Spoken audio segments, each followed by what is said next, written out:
এক গুরুদেব তার শিষ্যদের নিয়ে বনে থাকতেন। তিনি তার শিষ্যদের উপদেশ দিলেন যে সব জীবেই ঈশ্বর বর্তমান, তাই সকলকে প্রণাম করা উচিত। একদিন এক শিষ্য বনে কাঠ সংগ্রহ করতে গেলেন। তিনি সেখানে গিয়ে চিৎকার শুনতে পেলেন। সেখানে একটি পাগল হাতি দৌড়ে আসছিল। সবাই পালাতে লাগলো যে যেখানে পারল, কেবল সেই শিষ্যটি ছাড়া। সে বলল, সব জীবেই তো নারায়ণ, তাহলে হাতিও নারায়ণ, তাহলে আমরা পালাবো কেন?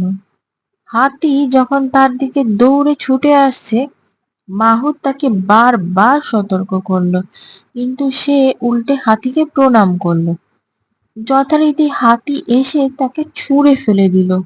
সেই সংবাদ পেয়ে তার গুরুদেব এসে তাকে জিজ্ঞাসা করলেন, তোমাকে যখন হাতিটি দৌড়ে আসছে মাহুত বারবার সাবধান করেছে, তাহলে তুমি পালাওনি কেন?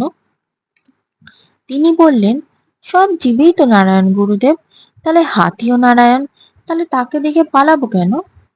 গুরুদেব বললেন, হাতি যেমন নারায়ণ, তেমনি হাতির ওপরে বসা মাহুতও তো নারায়ণ।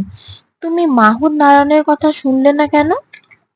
তেমনি বন্ধুরা, আমাদের জীবনে যখন কেউ সৎ উপদেশ দেয়, আমাদের বুদ্ধি বিবেচনা কাজে লাগিয়ে সেগুলো গ্রহণ করা উচিত।